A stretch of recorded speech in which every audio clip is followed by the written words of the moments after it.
great day. Houston, okay, so if you haven't received the bills of Christmas past yet, wait for it, they're coming. Now pile that on top of your existing bills, and many of us feel like we're drowning in a sea of debt. Today, we have one of the leading financial lifeguards joining us to help you resuscitate your bank account and finally come up for air. Around you doubting you and telling you you can't do something.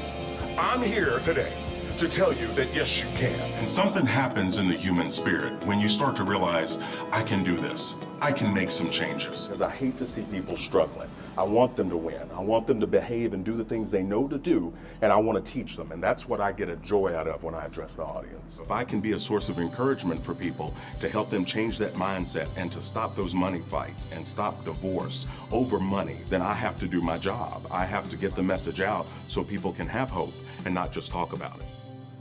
He is the author of Everyday Millionaires and a coach for Ramsey Solutions. Welcome, Chris Hogan. Good morning. Thank you, thank you, thank you. All right, before we talk about money at all, you're going to have to do this for us because everyone's like, I love that man's voice. We're going to do a little Barry White. Say, you're my first, my last, my everything. You're my first, my last, my everything. Yes. Yeah, there we go. Whatever you tell us to do with our money, we're going to do it. You're going to listen now. Okay, all right, that's a good thing. All right. I was listening to Dr. Oz this morning, and he said the #1 stressor in people's lives centers around money. I would believe that. I mean, money is like love. It's one of those things we all have to deal with. And a coach told me years ago, you're either getting better or you're getting worse. Nothing stays the same. Yeah. And so this money stuff is fearful for people. It's causing stress. We got 80% of people are living paycheck to paycheck. Right. 80%, that's 8 out of 10. And so it tells me that inside of these homes, everybody looks like everything's okay, but there's financial stress going on in their lives. You're walking on pins and needles. If They something are. happens, you always say, protect yourself against the medical emergency or Right. the car goes bad or Right. something like that. Money is also so emotional. And if we look at how we grew up and how our parents dealt with money, I have 2 depression babies. And so I have my dad who saved everything, and he would wipe off a piece of foil and use it again. I think we had 1 box of foil ever growing up. Seriously, my sandwich bags for lunch, he'd go, well, don't Right. throw that out. We can just Right. wipe that off. My mom, on the other hand, got whatever she wanted because she invested well. She got a camel hair coat once, and she said, what other colors do they come in? Ma'am, it's the camel hair brown color. That's it, right? She bought 5 more, had 1 dyed red, 1 dyed black, 1 dyed green, 1 dyed... So she got what she wanted. So I'm kind of in between. I get what I want, but I don't pay full price for it. But we kind of have to look at how we grew up and what our parents did with money. No, you're right. And that's a financial kind of heredity, you know, how we look at it, how we view it. Some people, the families never talked about it. Yeah. And so then you're left alone on your own to try to figure it out. And you know, on college campuses, the credit cards, they're there. Sign up and we'll give you a free pizza. Yeah. Sign up for a free t-shirt. And I get frustrated because these young people don't know. We're not learning it in school. Not learning the years of debt that can follow that free pizza.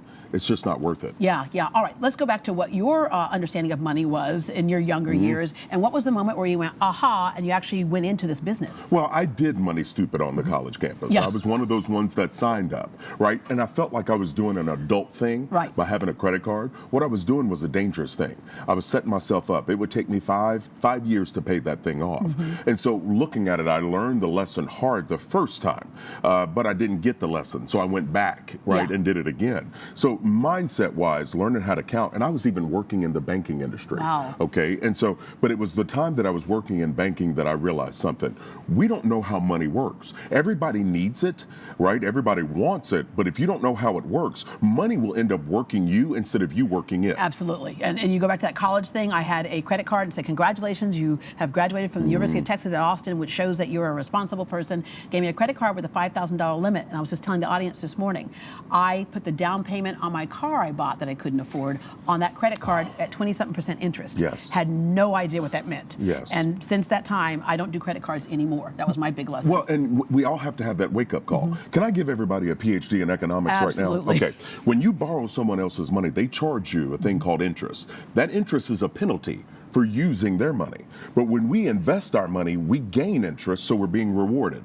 So what we have to do is really make a decision. Do I want to be penalized for using someone else's money, or do I want to be rewarded for growing my own? Yeah. That's a very clear line of distinction, and when you see that, you get to decide. And what's happened with money today, though, is like our parents would borrow money and sweat to pay it back, right? I think today a lot of us look at that credit card as an extension of our income. And if you think it's an extension of your income, big mistake, because that hole gets deeper and deeper. It really does. And now you start relying on it month after month, right? Year after year. But I agree with you. We do look at it as an extension. That means too many people are living beyond their means. And so it really comes back to some habits. Really being able to understand, I don't want to feel this way anymore, right?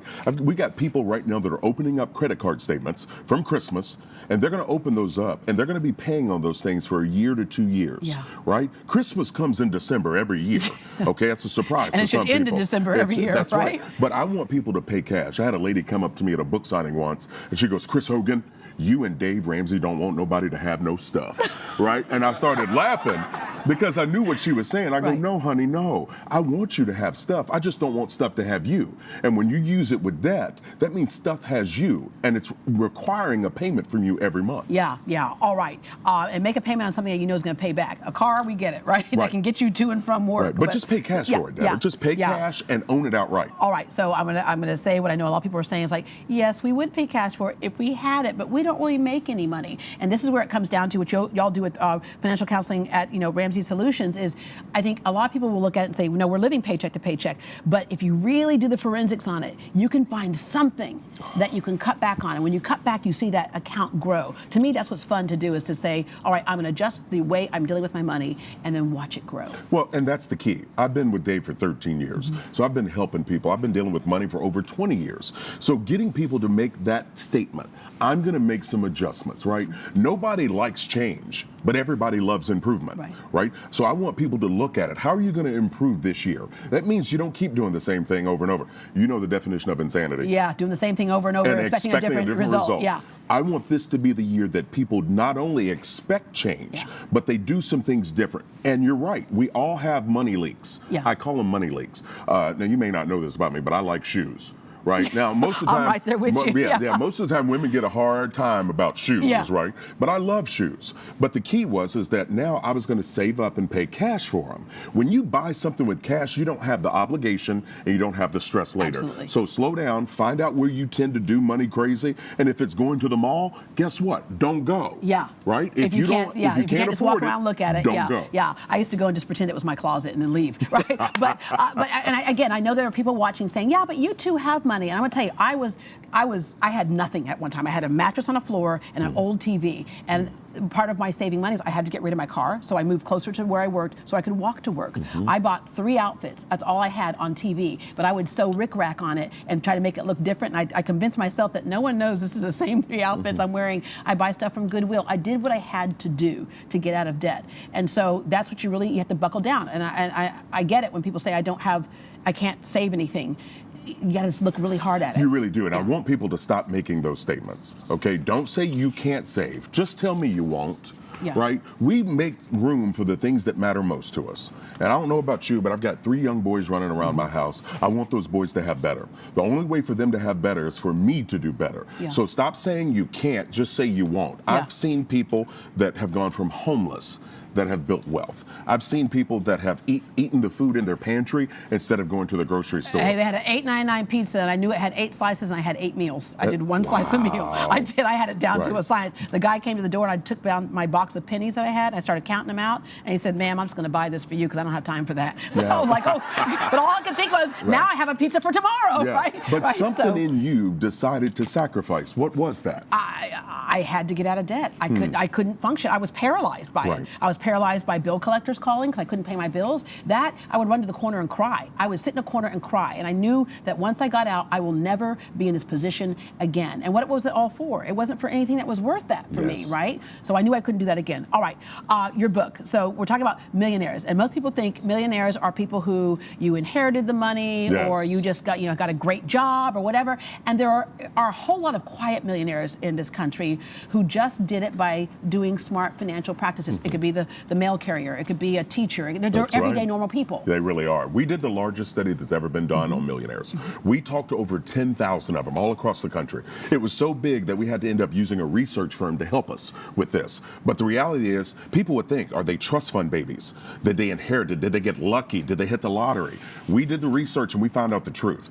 These millionaires are everyday, hardworking men and women that have focused and sacrificed over time and have been very consistent. And you're right, they're hiding in plain sight. You're going to church with them, you work beside them, you're driving down the road beside them. They don't know because they're not flaunting it. Right. They're focused. Right, right. In fact, I remember a mail carrier who had 2 pair of shoes, and they were both vinyl. He had a black pair that were vinyl and a brown pair. And I said, okay, well, you know, he goes, the reason why they're vinyl is because they hold up in the rain. And so he goes, that's it. Why do I need another pair of shoes? I'll get them resold. But they really just kind of found other ways to save money as well. And then before they knew it, they were retiring and living their best life. Well, and it's so important right now. We're listening to people in some media that tell us that the little man can't get ahead, right? That it's impossible for people to build wealth. That's why I'm on book tour. That's a lie. You have an opportunity in front of you. We live in America. This is the greatest country on the planet, and I am biased. You can have a thought and have a dream and decide to start working today, right? So if you hear that you can't or you hear that you shouldn't, what happens is psychologically, as you well know, you start to feel like you're not allowed. You're not available to do that. And I want people to know that's a lie. The American dream is available to you. What you have to do is decide and start to work and act like you mean it. When we mean something in America today, we can get some stuff done. Little people in D.C. don't get to control my future. I'm in control. Amen. All right. Yeah. Okay, we're going to take a break. But before we go to break, we have someone in our audience who has a question and a birthday today. Hello, ma'am. What is your question? Good morning. I'm glad to be on Deborah Ducklin's show today on Great Day in Houston.